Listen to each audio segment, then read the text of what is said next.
Welcome everyone who is joining, and we already have more than 100 participants for this webinar. We hope, I think it might increase to 200 or 300 by the time we get started. So, welcome to everyone. As you know, this is like the seventh webinar we are hosting in for from a Shardeum, in these webinars we keep it very simple. We have 1 hour or like literally sometimes 70, 80, 90 minutes where every developer once in a every developer comes, and the goal is that if developers are joining and they are participating, they get to learn a little bit about smart contract development. So that's why the webinars are called 0 to 1, and we are just providing that first step in learning. So in case you are a web 2 developer who wants to learn a little bit about Solidity, this is your chance. And in case you are a Web3 developer who is working on Solidity, and as you know, there can be a lot of different things you can do on smart contracts. That is the whole. Like in Web2 programming, you need to learn so many stacks and so many languages and everything. So when it comes to Web3, a smart contract is it's like your superpower. If you know how to write smart contracts for everything possible, then you have learned how to code. You can get a job. You can win bounties if there are developer bounties. Participate in hackathons even as a beginner, and or get an internship somewhere. So our goal is here is that once you learn in these webinars, you are able to get into any of these things. And I'd like to welcome Ravish. He is working with Lighthouse, and with Lighthouse, we have also had Shardeum missions, where the developers in the Shardeum Discord had to solve the challenge and win bounty. That was a very interesting mission, and just continuing our partnership with Lighthouse, who anyway integrated with Shardium. If in case anyone here is building on Shardium and they need to use IPFS Filecoin, like Lighthouse is one of the most efficient way to do that. And like I've seen it, I've seen the demos, and it provides multiple features. And I think we are going to see one of the use of Lighthouse here today in creating a very interesting smart contract, which is paid streaming platform. Something like Netflix, Hotstar, we have all seen. So we are not doing this on a large scale like that. But if anyone here wants to create a small, let's say just for your friends or just for a small hackathon, if you want to create or use Lighthouse, create a paid streaming platform, this webinar will help you do that. We are very excited to have Ravish. So, Ravish, please introduce yourself first, and I think then we can directly get into it. Yeah, thanks, Chandresh. So, hey guys, I'm Ravish. So, I manage the entire product at Lighthouse. Along with that, my area of expertise lies in deep learning and Web3.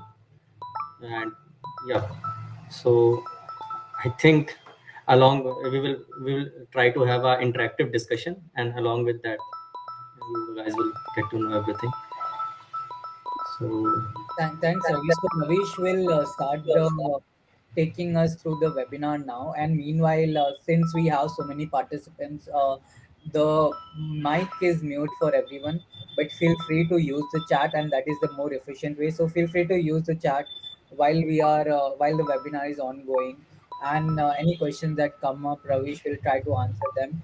And like between, if possible, if it's related to that, and if not, at the end we will look at the questions again, and Ravish will try to answer them too. So yeah, so we'll get started. Okay. okay, so guys, I'm sharing the screen.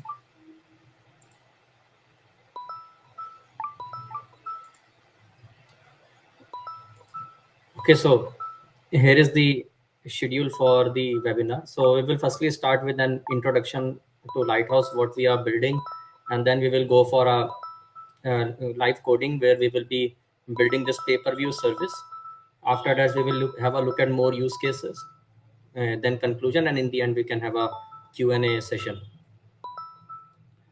So in in the past we have seen a lot of vital information of humanity which is getting lost due to wars, even burning of libraries and such kind of tragic events. So now, right now with the modern technology, we have the ability to create permanent records, and that is what we are trying to achieve with Lighthouse. We are building a perpetual storage model where you can store your files for a very long period of time. So, what's the issue with the current Web2 ecosystem, and why do we actually need a Web3 solution for this? So, in the current Web2 design, you have first thing, the biggest problem is the broken URLs. So, even if right now I'm presenting on Canva, uh, you means this particular URL will not exist 2 to 3 years down the line. So, there is no permanence in the URL. So and this is also the case with New York Times articles. So around 25% of articles of New York Times are now inaccessible, means the links which are mentioned in those articles. Next is the content manipulation, and here I would like to show you the beauty of IPFS. So in the current web 2 ecosystem, suppose you built a website, it's pointing to google.com. You see a page. Oh, sorry, not Gmail. Yield farming and liquidity provider. Yeah, and Google, even if Google changes this page, maybe they remove this "I am feeling lucky" button. Even then, at google.com, you will see the page without this button. But what's gone is the page is changed, but the URL remains same. And this is where IPFS plays a good role in. In case of IPFS, even a slightest bit change in the content will change the entire URL, and that particular URL will remain for a forever. So for example, if I just upload a file in IPFS, so right now I'm using FilesDep of Lighthouse. So FilesDep is our interactive tool where you can play around with the features which are present in Lighthouse. So I'm going to upload a file, suppose sample.txt. I got a URL. I can view this file. It's this, and this is the CID. You see, it ends with 4xf. Now, suppose I change this particular file. Maybe I made this 120. Now I am re-uploading this file.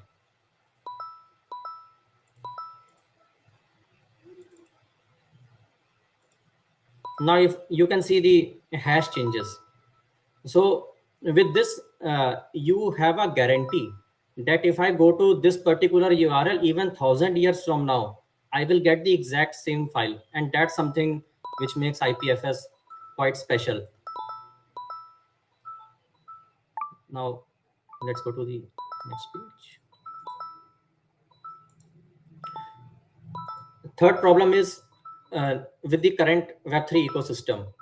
So most of the NFTs uh, which were built earlier are now no more. It means people were not uploading it on IPFS, or even when they were uploading it on means using IPFS for their NFT, they gave not the IPFS URL, which is the current standard IPFS, something like this. Instead, they gave URL of a particular company. So there was this particular collection called Mifit, which was around sold for 100 ETH. And today, if you go to this collection and view the image, it's not found. It's actually cached by OpenSea, but the original URL is not present because it was just uploaded, I guess, on the Google Drive or something, and now that particular link is no more. And even in case of FTX, which collapsed last year, the NFTs which were present on this particular ecosystem, the files are gone. The contract records remain, but the actual files are gone. So we need a permanent solution so that if a particular user is buying a particular asset, it should remain forever with that particular user. So now with the storage layer, we need persistent storage along with privacy, tamper proof, which IPFS offers, as well as fast retrieval. So at Lighthouse, we offer all four. So with our perpetual model, which is currently under development, your files will get stored for a very long period of time. And Yeah, I mean, we are building it for means lifetime permanent storage, but it's not technically that correct. So we mean by very long period of time we mean hundreds of years. And then we using our encryption and access control, which we will be using in this webinar. You can get the privacy in the decentralized ecosystem. IPFS, as I showed you, is a tamper-proof storage solution. And then using our gateway, you can retrieve file instantly, even 4K videos. So how are we building this permanent model? So we have a endowment pool, which is all governed by the contract, and that endowment pool, using the governance model, the funds which are present in that endowment pool will be staked in different protocols, and the return which will be earned from that staking will be used for creating the future deals once our deal of particular file is getting expired, and in this way we will be achieving the permanence. This is just an overview. There is quite more into it. So right now in the toolkit we have a SDK, which so there is one npm package. You have the coding. Right now it's for Node.js, and it works also on the browser, both server and browser. So now let's build this pay-per-view kind of model. So I think it's quite small. Yeah, I think now it's visible. So what we will be doing is, firstly, we will be encrypting a file and uploading it to IPFS. The key of that encrypted file will be splitted using threshold cryptography and stored in 5 different uh, independent nodes. And when someone has to access that particular file, those nodes will verify the wallet address of that user and return the file. So I think, let me show you with example. So right now I'm showing on UI, but we will also go into the coding part of this. So suppose I pick up a file, maybe this one. When I right now I'm uploading it with encryption, so it asks me for a signature. So this signature is used by encryption nodes. So right now we have total 5 encryption nodes in which the key is splitted and stored. So, and using this signature, those encryption nodes are able to identify my wallet address. So now it got uploaded. So if I open this particular file on a public gateway, it downloads me a binary. So if I think it's not present here. Maybe so I cannot open this particular file. It's just a encrypted binary. But if I need to view this file, we need to decrypt it and then we can view it. So how we can achieve it? That's what we will be building today. So if I just go back to the flowchart. So right now what we did was, I was the owner of this file who uploaded the file. Our key is generated by our SDK, our random key using which this particular file was encrypted and stored on the IPFS network. So now IPFS network has an encrypted file. So any peer in the IPFS network can take the file from Lighthouse node into his node, but he won't be able to view that file because it's encrypted. And the IPFS node returns us a hash. What we did using now what we did was the key that was generated, we splitted it into 5 parts and stored it with the encryption nodes. Now we to suppose now I want to grant access to this particular file to a user. So if there are different ways in which we can do it. First one is the P2P share, where I can have the wallet address of other user and I can directly share him. Another one is access conditions. So we can apply different access condition. So if we go to docs, and we will be trying this out also. So just a minute. So we can play around with different access conditions. Suppose a person owns, if a person owns the NFT from this particular collection, then grant him access to this file. Something like this can be built. or even if you have a custom contract and you want if the variable of this contract is this particular value, then you can match those values and grant access to file. Maybe if there is a native token, so suppose if the Ethereum balance of this particular user is this much, then grant him access to file. This kind of conditions is also possible. Or something like a birthday problem where unlock this file for this particular user after this amount of block periods. Something like this can also be created. So now let's go to the pay-per-view. So in the docs, we have a pay-per-view section. You can also refer this, and we will be using these instructions. So to build a pay-per-view application, firstly, user has to encrypt and upload the file, which what I was doing using UI. So now let's go to the code. And the code is means directly ready. You just need to copy and paste it.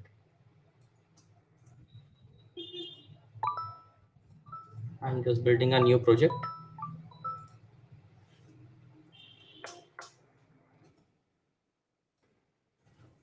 Initialize.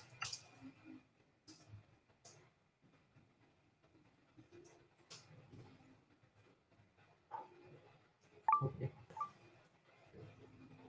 Index. I'm just pasting the code, and yeah, that's it. Now we need 2 to 3 things. First thing that is required is the part2 file, which we want to encrypt and upload. Second will be the API key, and third will be the public key as well as the private key of wallet, the person who is uploading the file.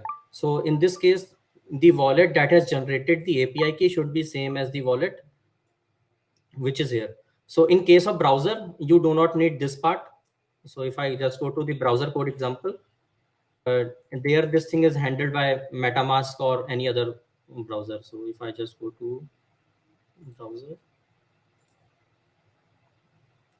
so in case of browser, this will be handled by MetaMask in this signature. So you do not need the private key.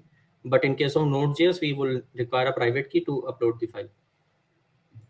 Yeah. So how do we generate our API key? So I will just go to use different folder. Okay. So you can generate API key in 2 ways. First is you can just go to this UI and generate it from here. You just need to see. It will download you a key and you can copy and paste it from here also. Another one is the CLI. So right now I will be using the CLI. It's already installed.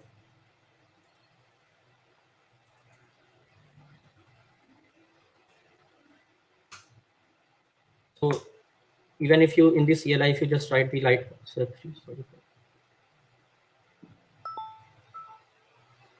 we will get the list of all the commands which are present, and I will go for API key. Yeah. With this problem, it will not occur in your, it's my own system problem. There are some config issues.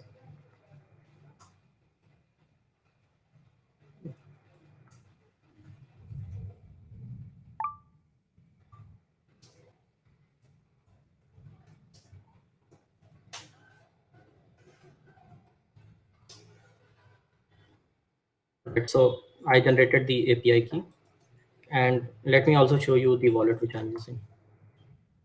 So I am uploading using this 0xA3 wallet. So if I just create a .env file, paste the key here.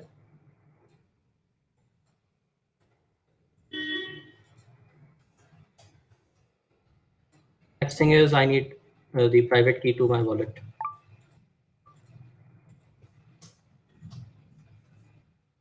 Okay, I have already saved this wallet. I think this one, yeah.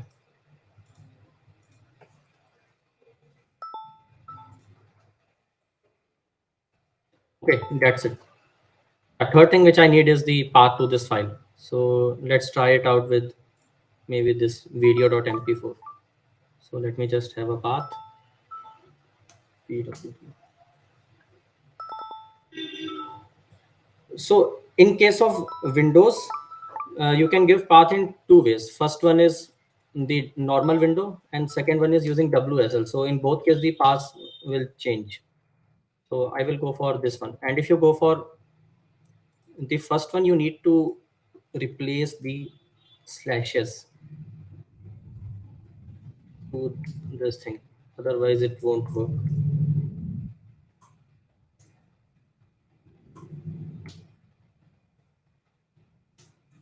Slash the file name ls. Let's go for this. Okay, so now everything is ready. Now let's try to, okay, now, and yeah, we need to install the libraries also. Let's go for that.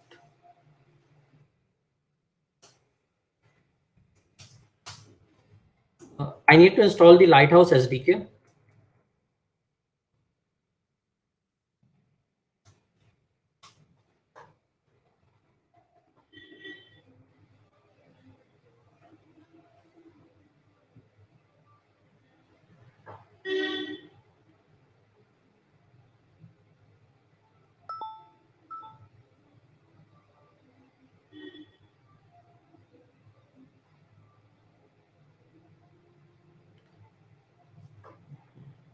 Yeah, after encryption and upload, we will deploy a contract and apply access condition using the contract.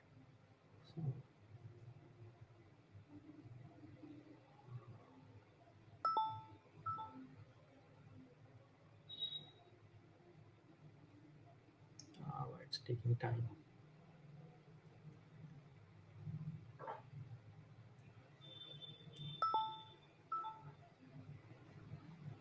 I think my Wi-Fi is full. Till then, I can look at some comments. Where was my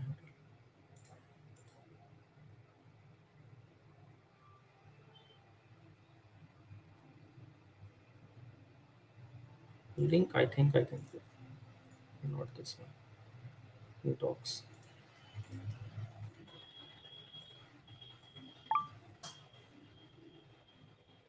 Let's go back. I think this thing. Okay, it's installed. And I also need to install this. So ethers get automatically installed with the Lighthouse package. So no need for that. .env also. That's also done. Since I'm using normal Windows path, so I will go switch back to Windows and node index.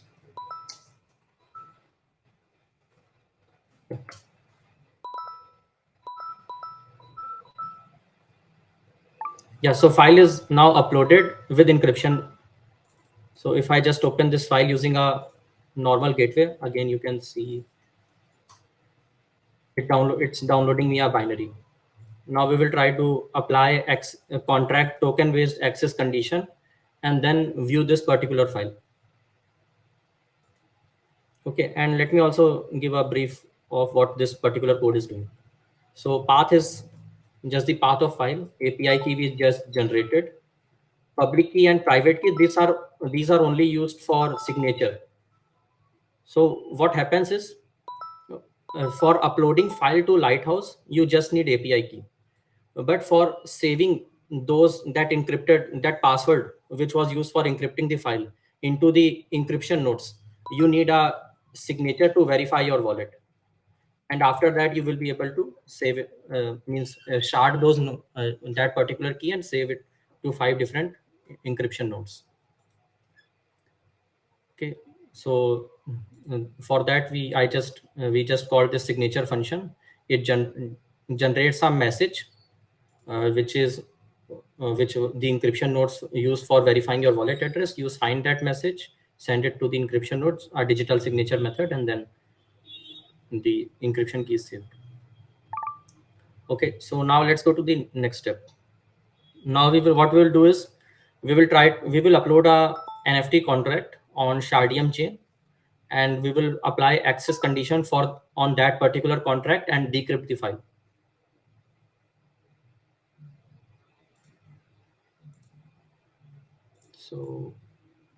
So I'm using Remix here. I already have a NFT contract ready. So let me just compile it. Okay, it's ready. I think I have Shardeum tokens in this wallet here. And change needs to be changed. Shardeum Liberty. Mm-hmm. Okay. Inject. I need to deploy it with proxy. Proceed.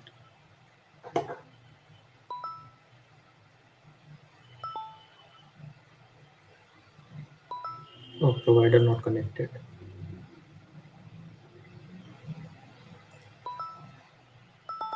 It's not able to detect my network. Let me just reload it.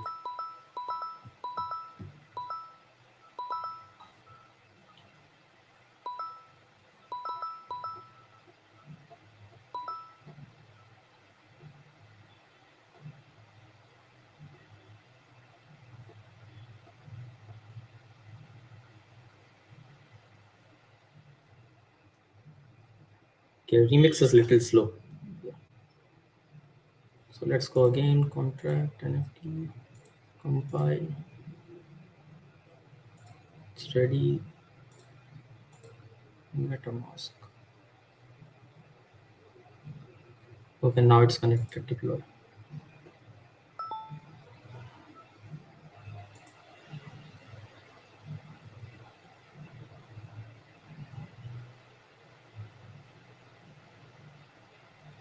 Oh, sorry, I need to upload it with proxy. Otherwise, the owner of this contract will change. I won't be able to interact with it. So I'm doing this again.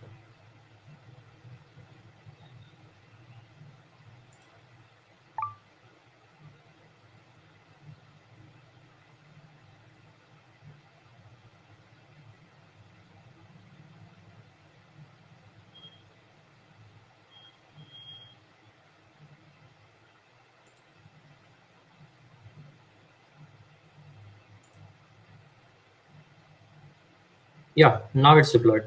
So let's have a look into this contract in the Shardium chain.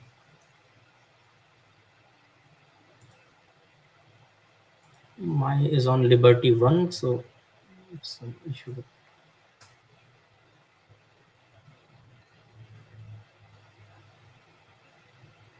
Okay, so contract is deployed. Now let's try to mint a NFT of this for this contract and apply access conditions.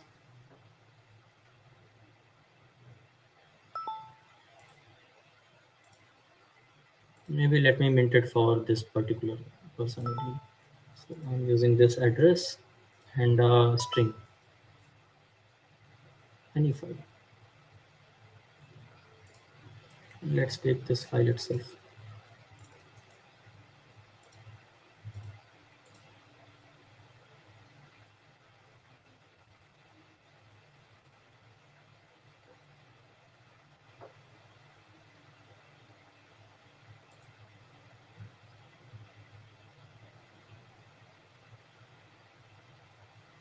Looks like some RPC error while format value. Let's try to call it again.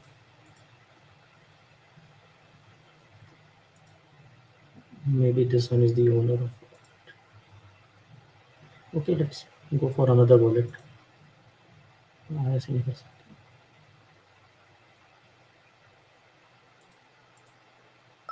Mhm. Let's try it again.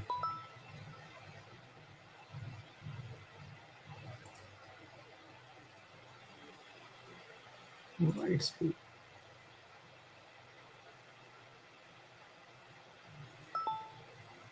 Let me check the owner. Oh, sorry. The owner of this contract. Oh, I was interacting with a different contract. Just a minute. I need to go for this one. Owner. Yeah, this one is the my wallet. So just by deploying with proxy, you become the owner. Otherwise, the owner was that 000 address. That's why it was showing that error. So now if I go to safe mint, let me paste the, okay, this is the CID.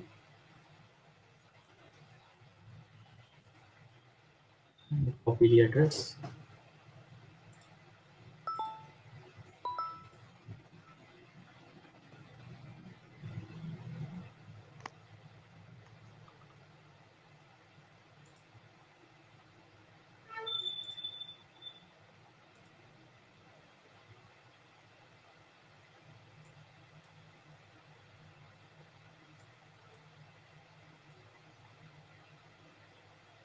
Okay, the transaction is confirmed. So my this particular wallet now owns a NFT. Now what we can do is apply access conditions. So suppose only the wallet addresses who own NFT of from this particular contract should access that file, and no other wallet address should be able to access the file. So let's switch to documentation and see how we can apply the access condition.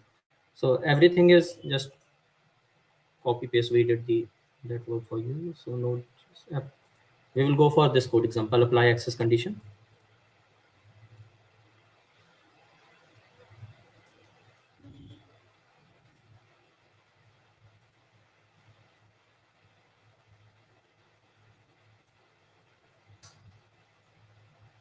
I just pasted the code.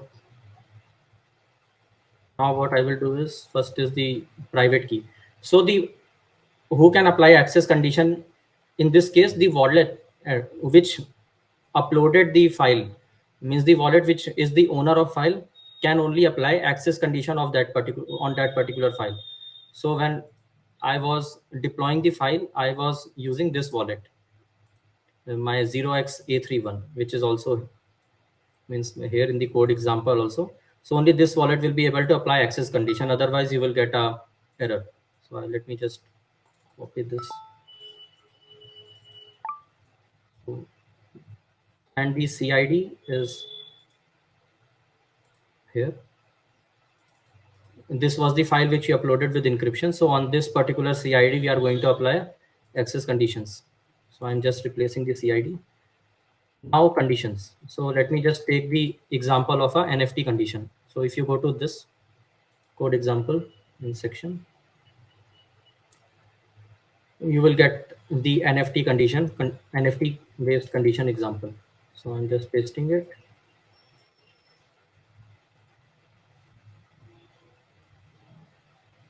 Now it changed. So since our contract was deployed on Shardeum chain, Liberty one, so I will use this thing, Shardeum Liberty one as the chain. I go here. Now I will be calling the balance of function from the contract. The contract is ERC721. Now the contract address. So if I just go back to Remix, yeah, I was interacting with. This is the contract address. And if the person owns at least one NFT from this particular contract, then grant him access to the file. That's it. So here we have an aggregator. So aggregator is used for different combinations of conditions. So suppose you can even have two conditions. Maybe one condition belongs to NFT and another condition belongs to a custom contract. In that case, you can just do the ID2 and you can here apply combinations like 1 and 2. So if both of the conditions satisfy, only then the user will have access to this file. So these kind of combinations can be created. So that's why we use this aggregator. Right now I'm going for one condition. Okay, now signature. So again, the owner has to verify his wallet address so that the access condition gets updated on the encryption nodes. Then okay, now let's just run this code.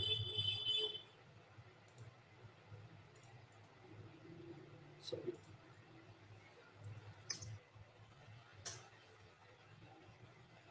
Okay, so yes, we got a success message, so it's now created.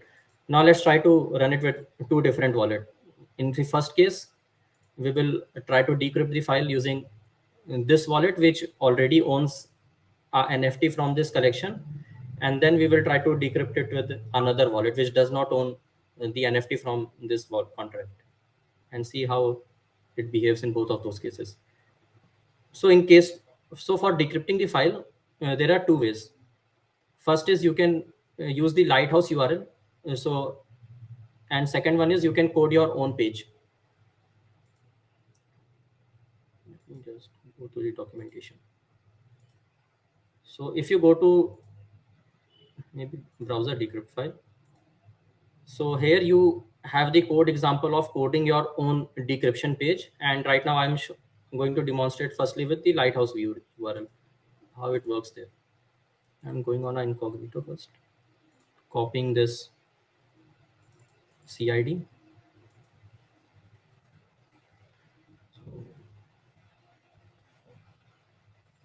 This is the view file URL of Lighthouse. So what this, so we already have run the same code example which I showed you. There we did all the coding work.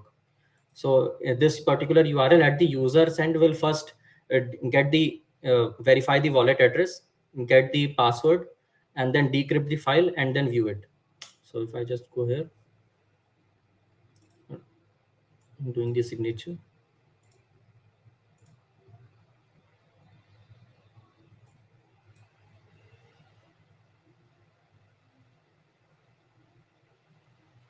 So it's a video case, so it's taking a little time. But you see, the same CID which was not opening on a public gateway is now opening here. So if I just demonstrate you again, I am going to a public gateway, a binary, but in this case, you have this particular video here. And so that's the difference. Now, if I try to decrypt this particular file with a different wallet address, let's go for that. The wallet which does not own a NFT from that collection. So I'm copying this URL. Let me just, so there can be sometimes caching issues, so I'll prefer incognito. Where is it? And this time I'm changing my wallet to a different one. Let's go for second.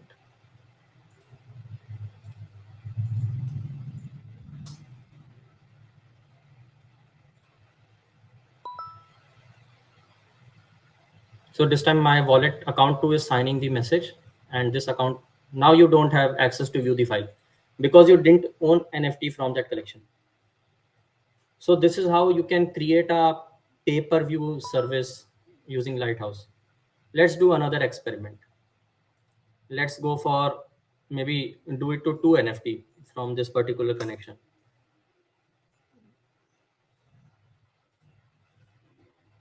So I will just update the condition. So when you rerun the code, the code overrides the older condition gets removed and the new conditions which are incoming gets saved. So now the old conditions are gone. So what I will do is, again, I'm going to the first wallet which holds 1 NFT. Now I will try to decrypt this again using this.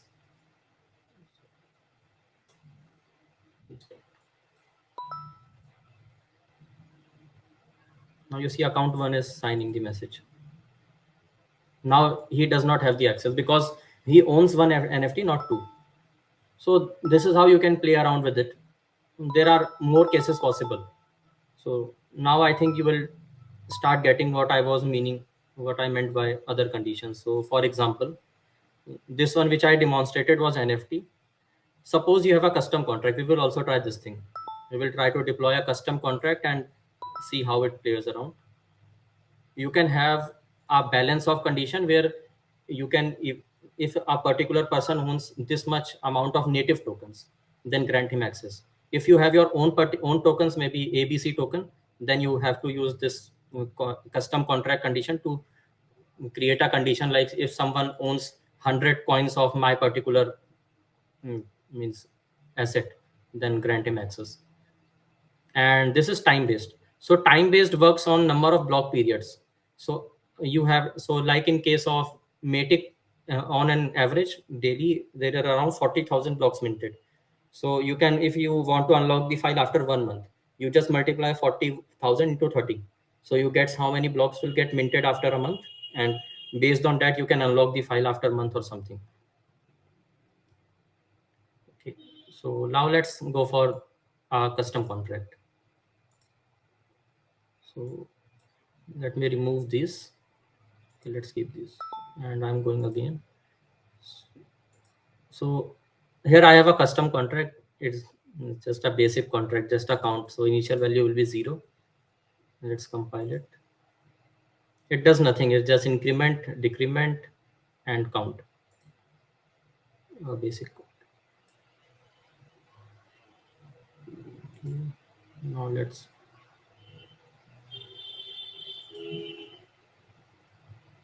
Okay, the wallet is this. Deploy.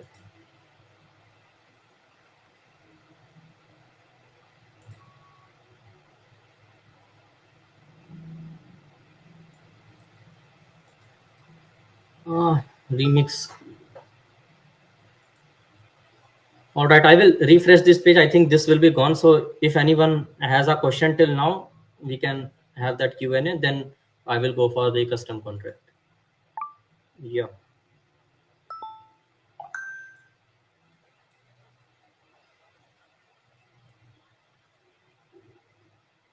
Okay. Any questions you guys can type. I'm scanning the chat. Hey Ravish. So I can notice one question. I think it's slightly up, which is, does this code have a GitHub address? And so I could notice that all of this code is available on Lighthouse Docs, right? Right. Okay, good. So anyone who needs to access, they can just go to Lighthouse code and access it. Yeah, everything is in docs. So if you are using React, then you can go for the browser code examples. So everything is just copy paste. You just need to paste it, change the API key, and that's it. In case of browser, and in case of Node.js, just change the private key with your wallet and change the API key, and everything will start working. Okay. So one of the question I have is, since we were talking about the paid streaming service, right? Then here it's only about me having some tokens, not about me paying some tokens, is it? Okay, so in terms of contract, you can create this payment model in different ways. Either you have your own coins, then if someone owns the suppose 100 coins of your asset, then you can, I will just show the custom contract, and you can create such conditions. Otherwise, if someone mints an NFT, you can charge for that NFT also. So if someone pays, then you can collect the payment, and you can use this NFT condition example. So it's kind of a pay per view. And if even the value of that asset can go up if the particular video is in quite demand. So even the value of NFT can go up in this case. And when it comes to native tokens, so just an example, if we want to charge, we upload this tutorial, okay, just in case, Mhm. and we want Shardeum community members to pay 10 SHM to view this tutorial, even after this live is over. Mhm. Is that condition can be added to this? So right now we do not means go for the transaction level where we can get that if this particular person has made a transaction of 10 SHM to this particular user. That's why we made this way around, either in case of NFT, or you can have this this part, the custom contract. So you have to tune your contract in that way. So maybe you can create a custom contract where if someone pays to your contract, then you can keep his wallet address mapped to the amount of token he paid. And while you can just have to change the function name. So maybe get user balance, you just put the wallet address of the user who has paid, and you can check if he has paid 10 SHM or not. If he has, then you can grant him access. This thing can be possible. Great. That sounds great. And I think one of the things you took us through, and which applies to a lot of streaming services, is time period, right? If I'm playing for Spotify, if I'm paying for Netflix, that month on month basis I have to pay. So in the time based condition, I could notice you give the example of greater than this block number, so it unlocks, let's say, after a month. So are there any time-based conditions? So one way I could think of is, higher than this and lower than this block number to make sure it is only available for a Yes. month. There is one more way possible to create time-based condition like subscription model. Yes, So, exactly. but So, there you have to create a custom contract. all right. So suppose you can have a recurring payment where you can deactivate the subscription of a user after 1 month, and you can have call a function, maybe is subscription active or something, where you a user who is trying to get access to subscription will just give his wallet address, and the contract will check if his subscription is active or not, and the contract can return 1 or 0 or true or false something. You can just compare it here, and in case the conditions matches, then he will grant get the access. And maybe if he did not pay it again after 30 days block period, then the contract will automatically deactivate the plan, so conditions won't match. No, that's great example of having a streaming. Like I can understand that with custom contract the possibilities become a lot. Yeah. All right. I will. I think just check the. So one of the question I can see is what are the conditions for POAP? So I'm not sure if it's related to getting a POAP for the webinar or like so POAP would be in case of this smart contract. It will be conditions. It will be like equal to NFTs, right? Yeah, we can have it in this way. Yeah, POAP is quite a good example. If someone attended the event, then you can grant him access to the webinar video recording, something like.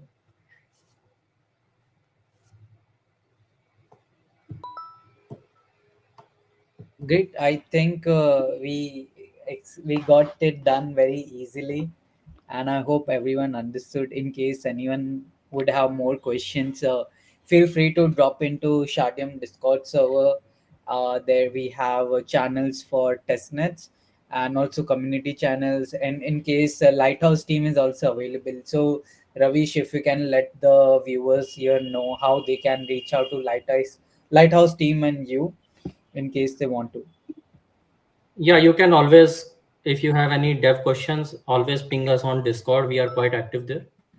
Plus, you can even email us from email you will find on website, or you can join Slack. I think is not active at the moment, so Discord will be the best way, Okay, great. and even our Telegram, Lighthouse Telegram is also there. So, so